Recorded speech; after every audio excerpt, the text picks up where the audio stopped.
बिस्मिल्लाहिर्रहमानिर्रहीम। अस्सलाम वालेकुम। I am Mohammad Ishfaq Maharvi, professor of chemistry.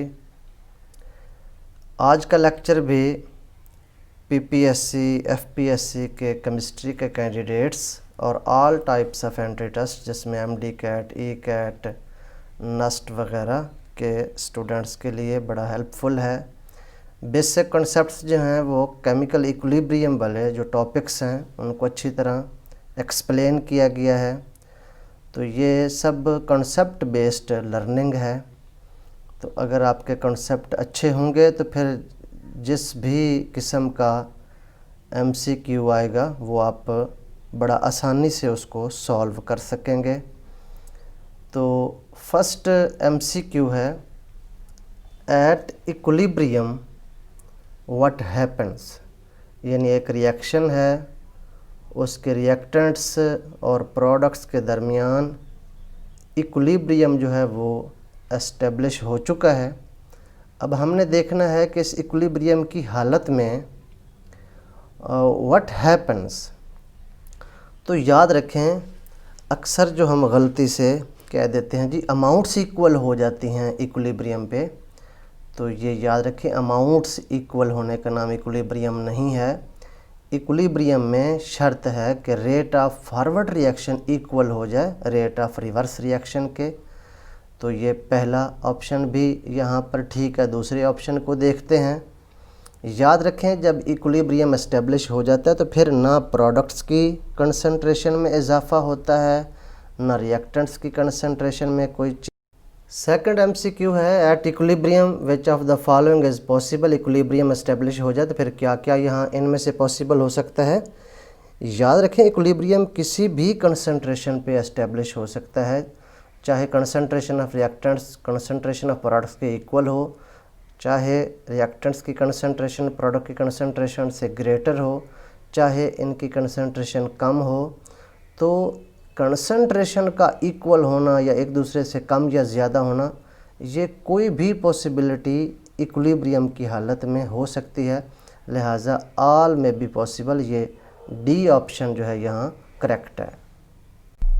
Third MCQ, what will be the unit of KC for the following reaction.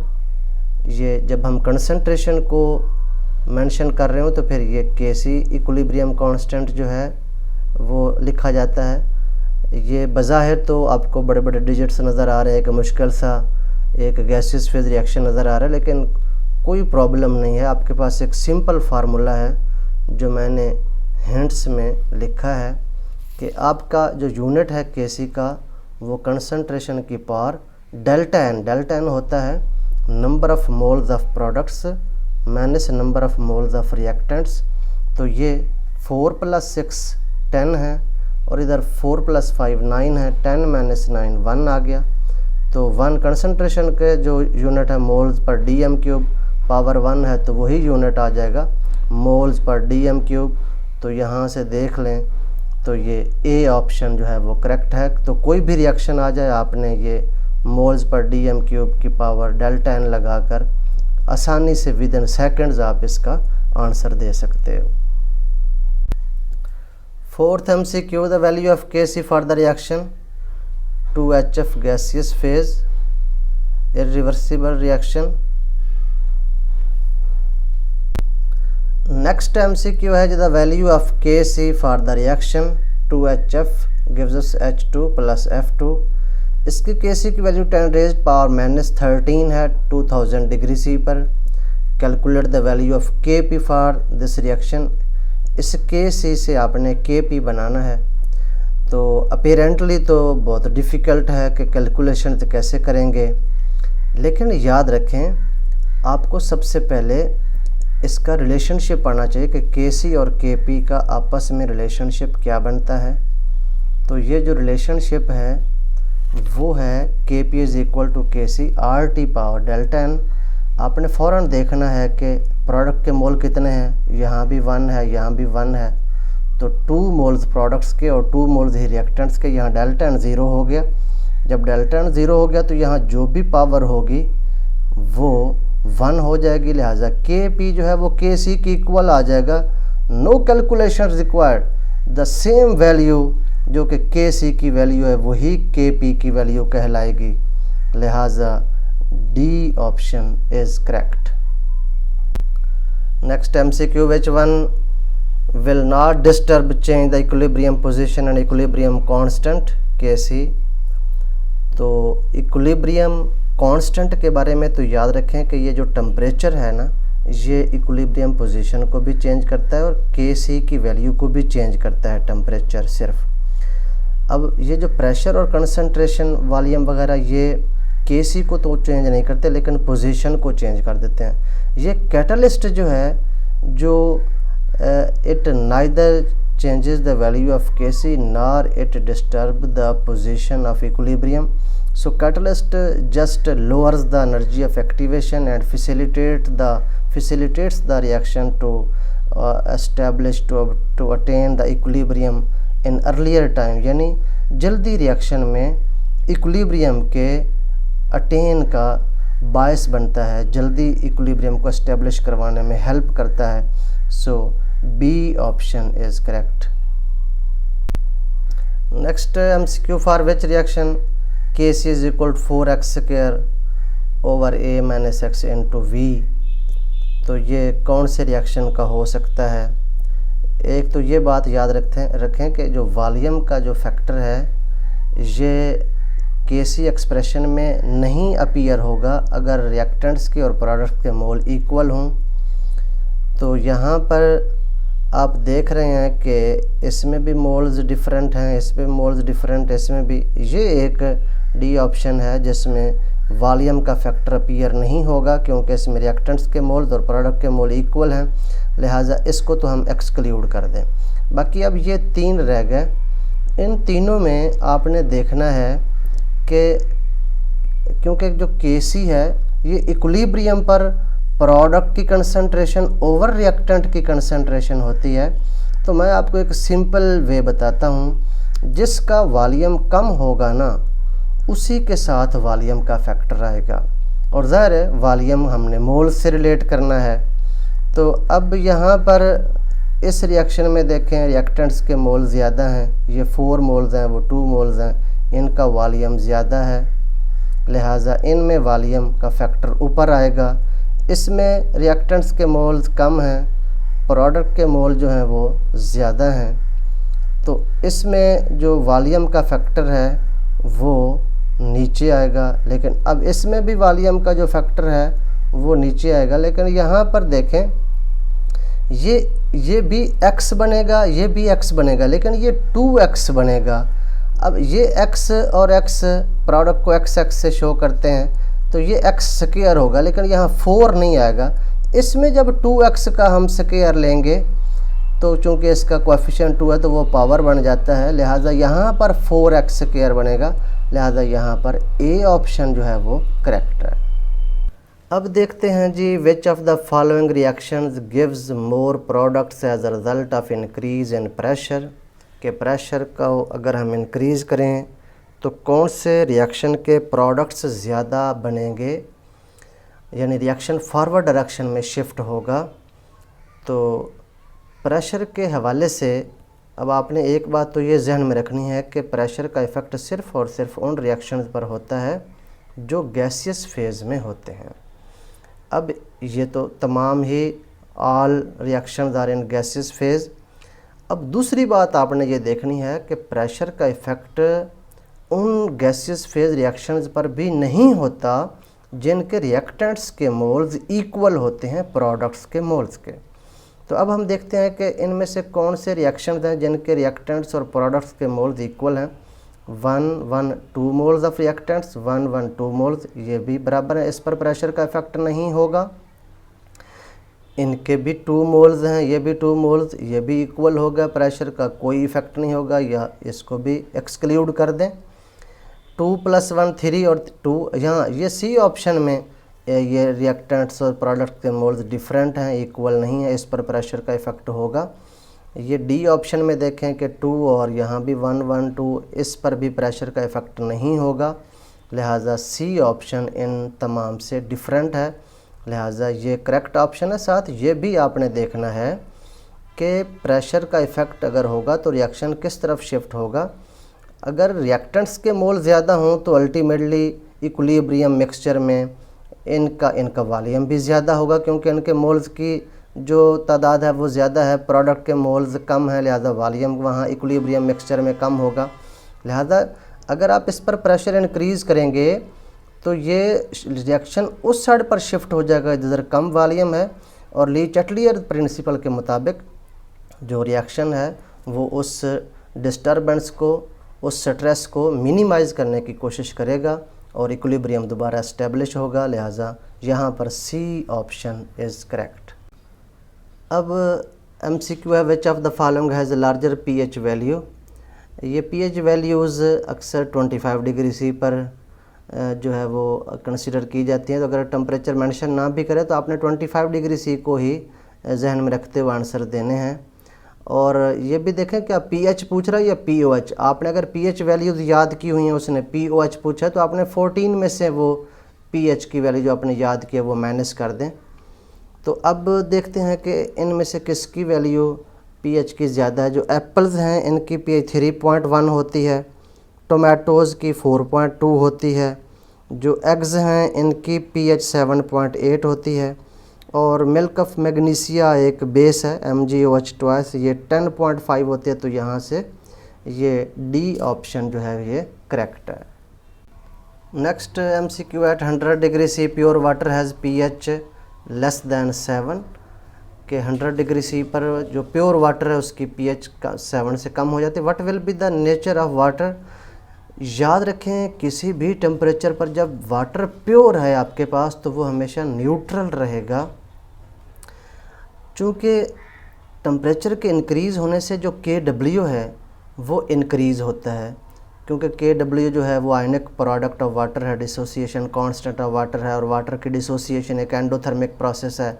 लिहाजा जैसे जैसे टेम्परेचर इंक्रीज़ होता जाएगा डिसोसिएशन वाटर की इंक्रीज़ होती जाएगी, और जो आयोनिक प्रोडक्ट ऑफ वाटर है वो concentration of H positive ions और concentration of OH negative ions का प्रोडक्ट है। लिहाजा याद रखें जैसे जैसे टेम्परेचर इंक्रीज़ होगा KW इंक्रीज़ होगा लेकिन pH डिक्रीज़ होती जाएगी। लेकिन जो प्योर वाटर है तो उसकी pH बेशक 7 से कम हो जाए फिर भी वो किस फॉर्म में रहेगा, न्यूट्रल फॉर्म में रहेगा। तो यहाँ से C option is correct. The pH of human blood is, ये 4 ऑप्शन गिवन है। तो ये आंसर आपको याद होना चाहिए कि ब्लड की pH कितनी होती है। तो यहाँ पे ये 7.35 से 7.40 ये इस रेंज में होती है। तो यहाँ से B option is correct. Next MCQ, the pH of 10⁻³ moles per dm³ of H2SO4 aqueous acid है विच इज़ 50% डिसोसिएटेड, उसकी pH कितनी होगी। ये अगर ना दिया गया हो तो फिर तो सिंपली आप उसको आयोनाइज करके उसके जितने हाइड्रोजन आयन आपको नज़र आ रहे हैं अगर वो कंप्लीट आयोनाइजेशन शो करते, लिहाजा 50% ना शो करता तो हम कंप्लीट ही कंसीडर करते। लेकिन 50% के डिसोसिएशन से अब आपने पहले इक्वेशन लिख लेनी है, वो मैंने यहाँ हिंट में आप लोगों को बता दी है कि इक्वेशन में जो सल्फ्यूरिक एसिड है वो 2 मोल्स, 1 मोल हो तो 2 मोल्स ये हाइड्रोजन आयन जनरेट करता है। हमें हाइड्रोजन आयन से गर्ज है क्योंकि pH का जो ताल्लुक़ है वो हाइड्रोजन आयन से है। तो अगर ये 10⁻³ हो जो कि गिवन है तो ये इसका डबल हो जाएगा 2 10⁻³। अब 50% का मतलब है कि आप इसका हाफ कर लें तो ये वही आ जाएगा 10⁻³ ये हाइड्रोजन आयन की तादाद है। तो गोया के 50% देने से कैलकुलेशन ज़्यादा सिंपल हो गई हैं। तो अब आप जानते हैं कि pH जो है वो डायरेक्ट, बल्कि ये फार्मूला लगाने की ज़रूरत ही आपको पेश नहीं आनी चाहिए। जितनी ये पावर है उस पावर को नेगेटिव के बजाय पॉजिटिव करें, क्योंकि नेगेटिव लाग होता है, नेगेटिव नेगेटिव से ये प्लस हो जाता है।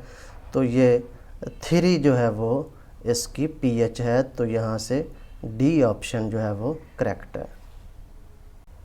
Next MCQ, what will be the pH of a solution having KOH with a concentration of 10⁻³ ये मोलैरिटी का सिंबल है, यानी मोलर सोल्यूशन है, मोल्स पर dm³। अब देखें है ये बेस, लेकिन आपसे पूछा गया pH, तो आपने पहले OH वाला फार्मूला लगाकर इसकी POH फाइंड करनी है।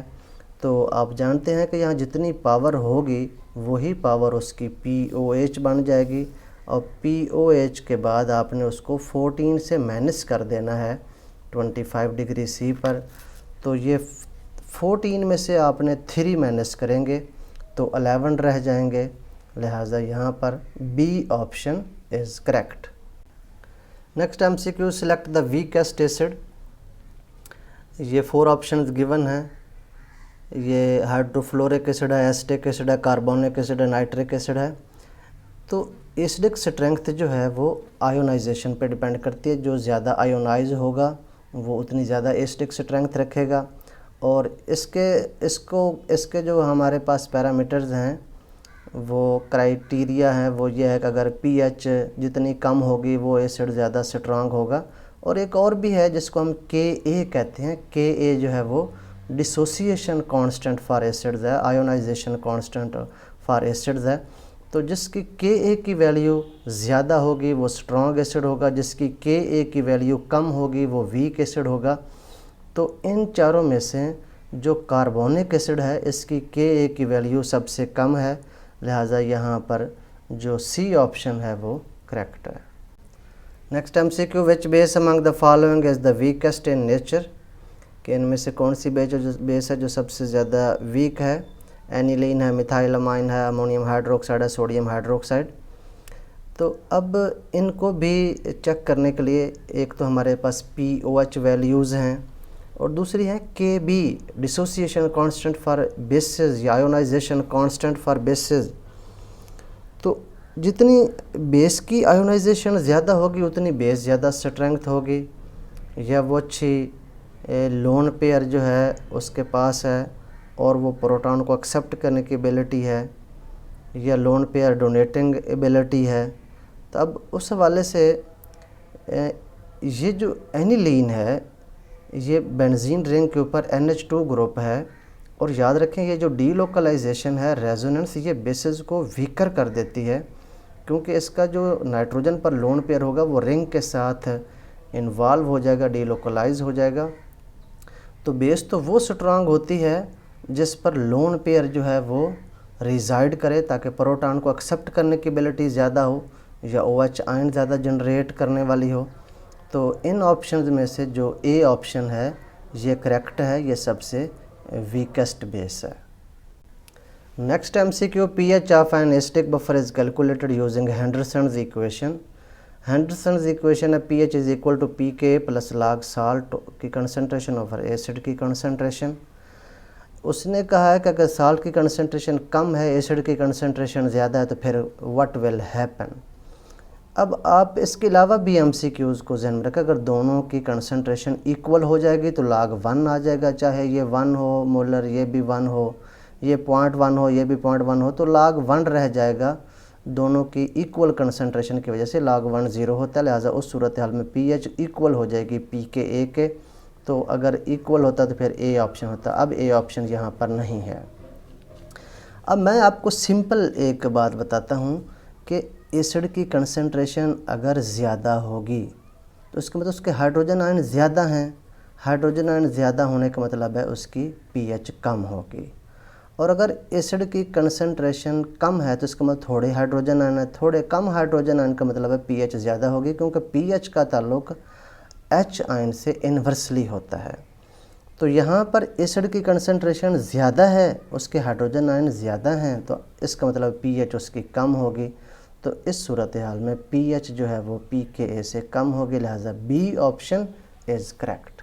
नेक्स्ट MCQ है, in AgCl solution some salt of NaCl is added, AgCl will be precipitated due to. अब याद रखें AgCl में भी आयोनाइजेशन करवाएं तो Ag+ आयन और क्लोराइड आयन Cl नेगेटिव, और NaCl की भी आयोनाइजेशन अगर हम लिखें तो Na पॉजिटिव और Cl नेगेटिव, इन दोनों में Cl नेगेटिव कॉमन आयन है। तो आपने सबसे पहले यही देखना है, अगर कॉमन आयन होगा तो फिर याद रखना जो लेस सॉल्युबल होगा, जो वीक इलेक्ट्रोलाइट होगा, उसकी सॉल्युबिलिटी डिक्रीज़ हो जाएगी, उसकी आयोनाइजेशन सप्रेस हो जाएगी, उसकी प्रेसिपिटेशन हो जाएगी, रिएक्शन रिवर्स हो जाएगा। तो अब इन दोनों में से ये जो है वो वीक इलेक्ट्रोलाइट है, लेस आयोनाइजेबल है, ये इसके मुकाबले में ज़्यादा अच्छा इलेक्ट्रोलाइट है, मोर आयंस आर फॉर्म्ड, लिहाजा वीक वाले की प्रेसिपिटेशन के पीछे कॉमन आयन इफ़ेक्ट होता है, लिहाजा डी ऑप्शन इज़ करेक्ट।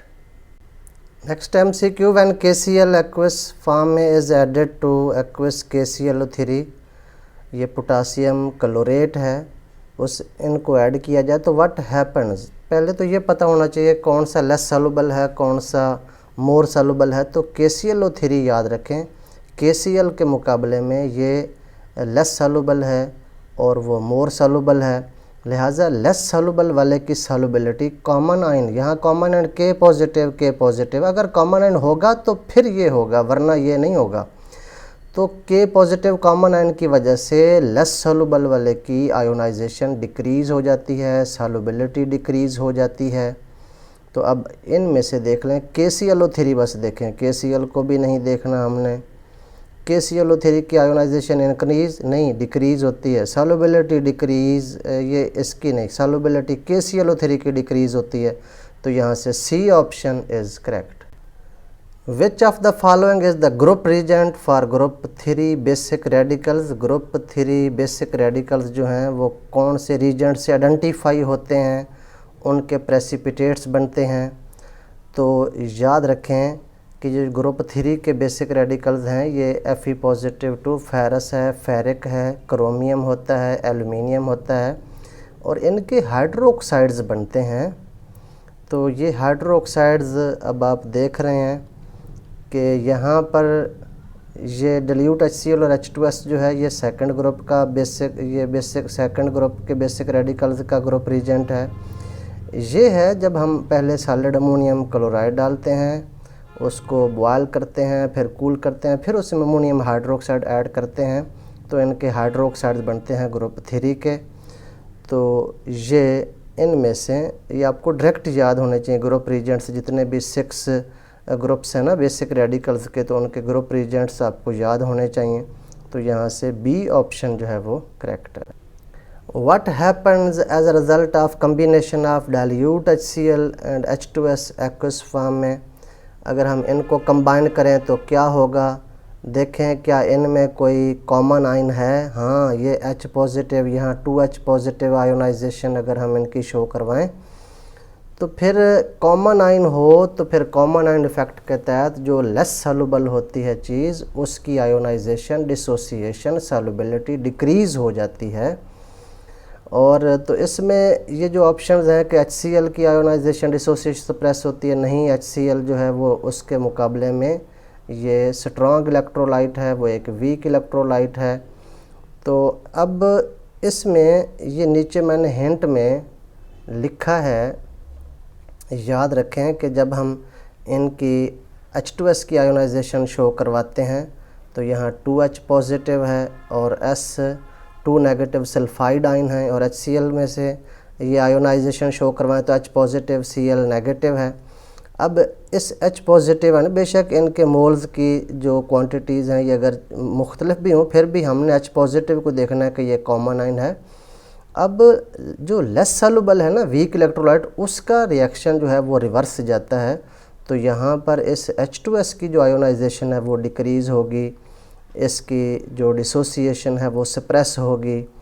अब एक और बात, जब ये दो चीज़ें आपस में मिलकर रिवर्स जाती हैं तो H पॉजिटिव तो चूँकि ज़्यादा तादाद में है क्योंकि HCl भी प्रोड्यूस कर रहा है, तो ये जो दूसरा आयन होता है उस लेस सॉल्युबल का इलेक्ट्रोलाइट का या वीक इलेक्ट्रोलाइट का, लेस सॉल्युबल सब्सटेंस के ये कॉमन आयन्स के अलावा जो साथ वाला आयन होता है उसकी कंसंट्रेशन भी कम हो जाती है।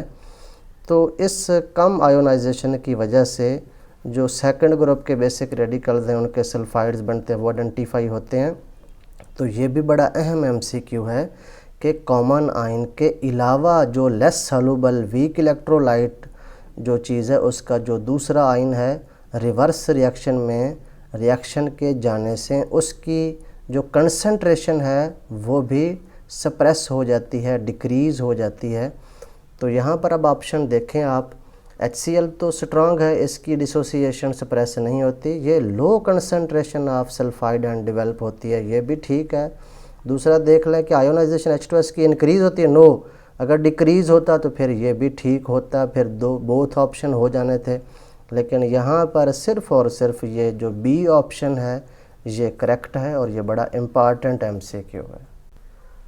An excess of aqueous silver nitrate का solution is added to barium chloride का एक्वस सोल्यूशन और precipitate is removed by filtration.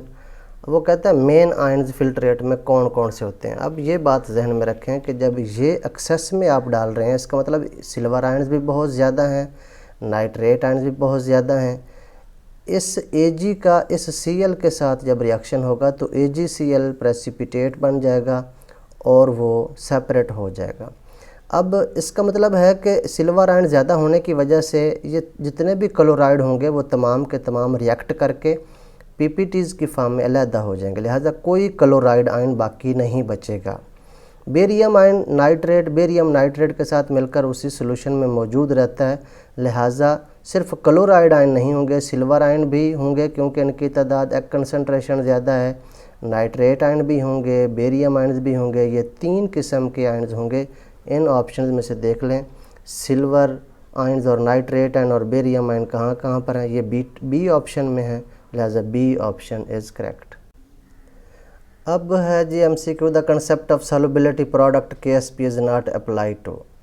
अब आपको पता होना चाहिए कि सॉल्युबिलिटी प्रोडक्ट का जो रिलेशन है वो स्पेरेंगली सॉल्युबल साल्ट्स के लिए है, जो पार्शली सॉल्युबल हैं, जो उनको हम डिज़ाल्व करते हैं तो एक लिमिटेड क्वांटिटी उनकी वाटर में डिज़ाल्व होती है, बाकी वो सेटल डाउन हो जाते हैं बॉटम में, वो कम्प्लीटली डिज़ाल्व नहीं होते। तो अब देखा गया है लिटरेचर में कि जो अल्कली मेटल्स के जो साल्ट्स हैं ना वो इनमें शामिल नहीं हैं। तो एक तो आपने फ़ौरन देखना है कि क्या कोई alkali metal lithium, sodium, potassium, rubidium, caesium, इनमें से तो कोई नहीं है, ख़ासकर ये सोडियम, पोटासियम, रुबिडियम, इनके जो साल्ट्स अगर हों तो वो तो कम्प्लीटली आयोनाइज हो जाते हैं। और ज़्यादातर इनमें अल्कलाइन अर्थ मेटल्स के जो हैं वो कंपाउंड्स हैं और ज़्यादा ट्रांजिशन मेटल्स के हैं। तो अब एक नज़र इनमें देखें क्या कोई अल्कली मेटल तो इसमें नहीं है। तो ये सोडियम जो है, ये सोडियम का ऑक्सलेट है, ये अल्कली मेटल है, तो ये स्पेरेंगली नहीं है बल्कि ये तो डिज़ॉल्व हो जाता है।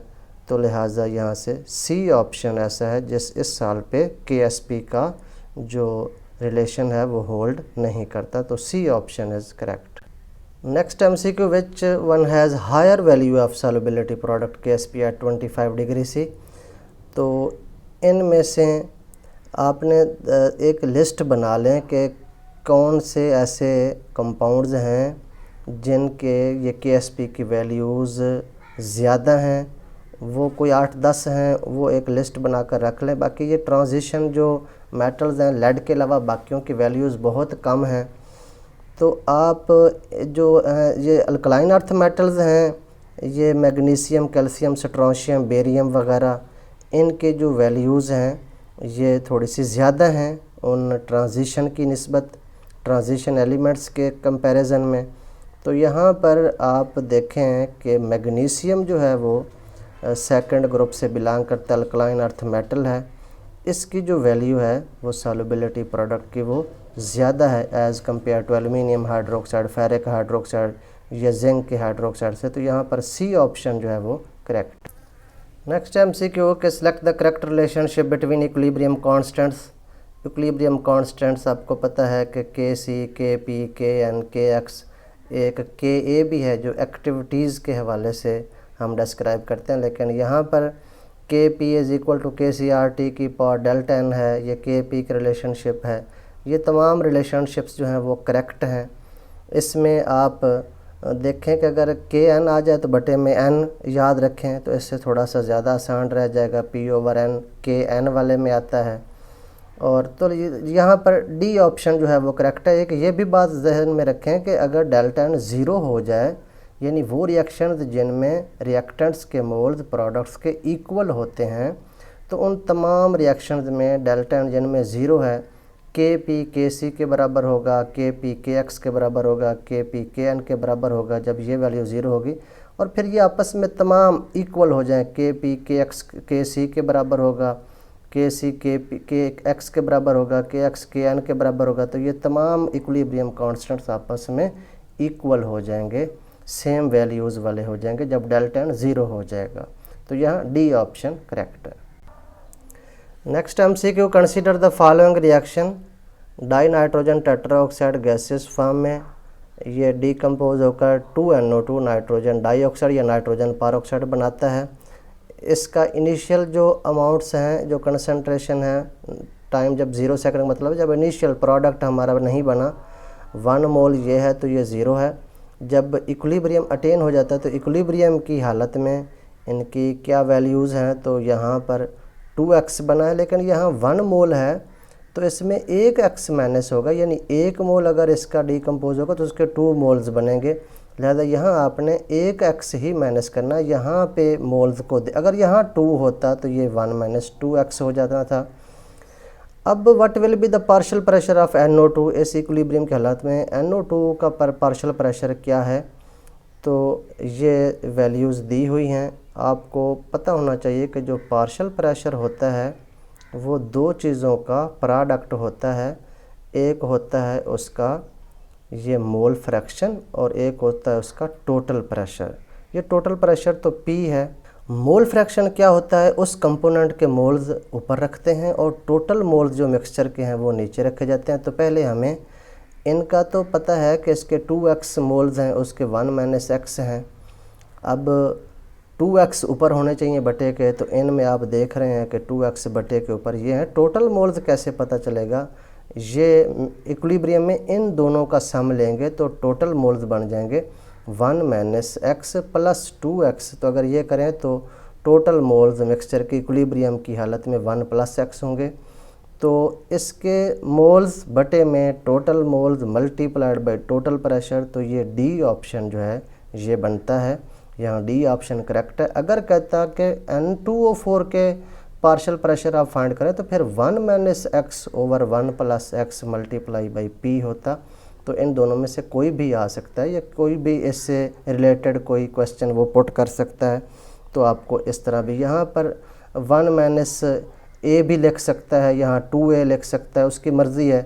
x की जगह वो कोई और जो है वो लेटर लिखना चाहे तो, लेकिन आपको कंसेप्ट पता होना चाहिए। नेक्स्ट MCQ है जी, consider the following reaction at equilibrium. ये कैल्शियम कार्बोनेट सॉलिड फॉर्म में डीकम्पोज होकर कैल्शियम ऑक्साइड सॉलिड और CO2 गैस बनाता है। तो Kp की वैल्यू किस पे डिपेंड करेगी। यहाँ पर एक्टिविटी ऑफ CaCO3 है, एक्टिविटी ऑफ CO2 है, एक्टिविटी ऑफ CaO है, ऑल ऑफ दीज है। तो जब डिफरेंट फेजेस वाला रिएक्शन हो तो याद रखें कि वो हेट्रोजीनियस इक्विलिब्रिया वाले रिएक्शंस हैं। इनके लिए फिर एक सिंपल सा आपने रिलेशनशिप याद रखना है कि जो एक्टिविटी वाले क्वेश्चन का Ka ऊपर वही प्रोडक्ट जहाँ पर हम वो कंसंट्रेशन या पार्शियल प्रेशर लिखा करते, वहाँ एक्टिविटी ऑफ CaO और एक्टिविटी ऑफ CO2 और एक्टिविटी ऑफ CaCO3।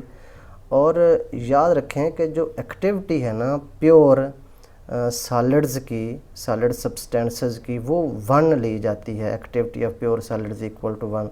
तो यहाँ भी 1 पुट करेंगे, यहाँ भी 1, तो ये 1 1 से कट जाएंगे। तो लिहाजा Ka डायरेक्ट आ गया इक्वल एक्टिविटी ऑफ CO2। और जब प्रेशर ज़्यादा ना हो और टेम्परेचर भी बहुत कम ना हो, यानी लो प्रेशर हो और हाई टेम्परेचर हो, तो फिर एक्टिविटी जो है वो पार्शियल प्रेशर की इक्वल हो जाती है। तो इस सूरत में जो Kp है वो पार्शियल प्रेशर ऑफ CO2 के इक्वल होगा कांस्टेंट टेम्परेचर पे। अब बिल्कुल सादा अल्फाज में आप यूँ जहन में रखें कि इस हेट्रोजीनियस इक्विलिब्रिया वाला कोई रिएक्शन अगर आ जाए तो फिर आपने सॉलिड्स को इग्नोर कर देना है और डायरेक्ट जो कांस्टेंट है इक्विलिब्रियम कांस्टेंट वो डिपेंड करेगा उनमें से जो गैसियस फेज़ वाला जो सब्सटेंस है स्पीशीज़ है उस पे डिपेंड करेगा। तो इस सूरत हाल में जो सी ऑप्शन है ये करेक्ट है।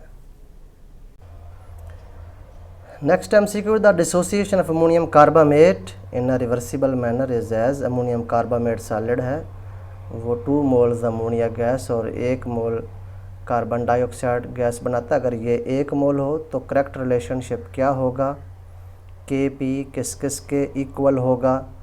तो हेट्रोजीनियस इक्विलिब्रियम वाले जो रिएक्शंस हैं रिवर्सिबल, उनमें आपने याद रखना है, जैसे पिछले लास्ट MCQ मैंने कहा कि सॉलिड्स को आपने इग्नोर कर देना है और आपने गैसियस सब्सटेंसेस गैसियस स्पीशीज़ को आपने लेना है। तो यहाँ पर चूँकि इसके 2 मोल्स हैं, कोएफिशिएंट 2 है, ये पावर बन जाएगा। तो इनमें से देखें कि Kp इन दोनों के प्रोडक्ट के इक्वल होगा। इसमें इसका जो पार्शियल प्रेशर की पावर 2 होगी अमोनिया की, इसकी सिंगल पावर होगी, कोएफिशिएंट 1 है। तो आप देख लें कि 2 स्पीशीज़ कहाँ पर है, ये अकेला CO2 नहीं, अकेला अमोनिया भी नहीं, यहाँ डिवाइड भी नहीं, ये प्रोडक्ट हैं तो ये आपस में मल्टीप्लाई होंगे। ये इसकी पावर भी देखें 2 है, ये 1 पावर है, तो यहाँ सी ऑप्शन जो है वो करेक्ट है। Next MCQ, the free energy change delta G, जो कि गिब्स फ्री एनर्जी कहलाती है, एट इक्विलिब्रियम इज। तो इसके बारे में याद रखें कि जब रिएक्शन इक्विलिब्रियम पे होता है तो जो फ्री एनर्जी की चेंज है वो 0 के इक्वल होती है।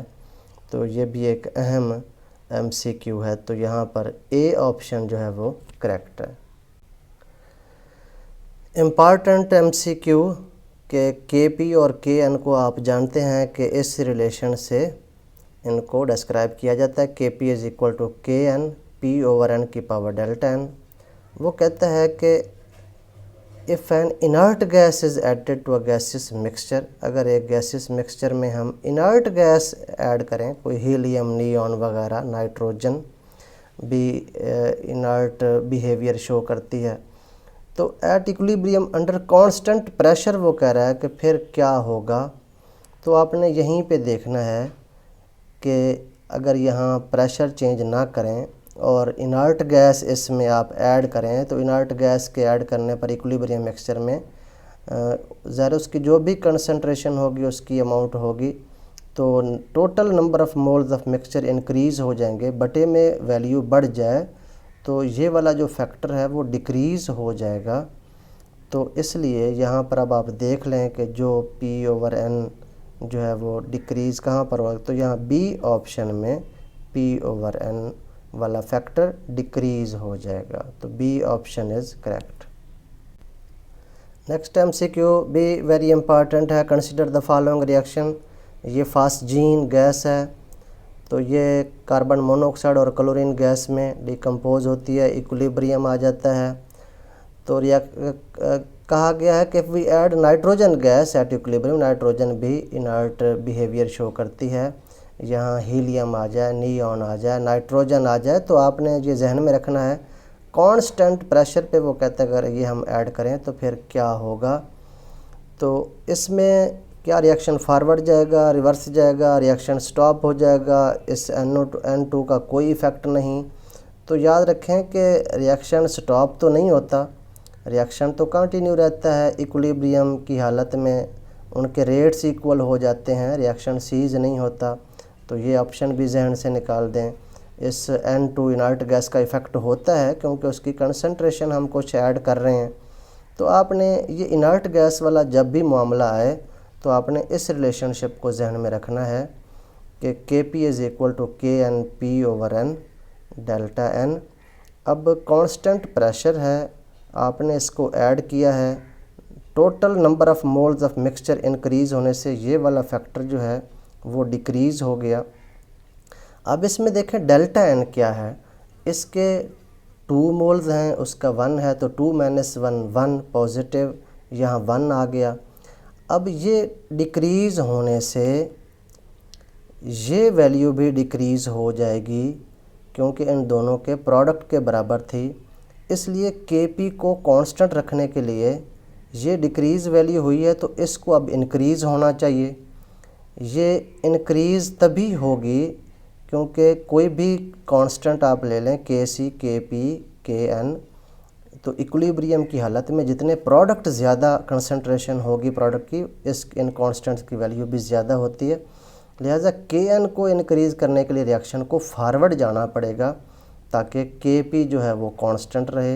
लिहाजा ए ऑप्शन यहाँ पर करेक्ट है, रिएक्शन जो है वो फॉरवर्ड डायरेक्शन में प्रोसीड हो जाता है।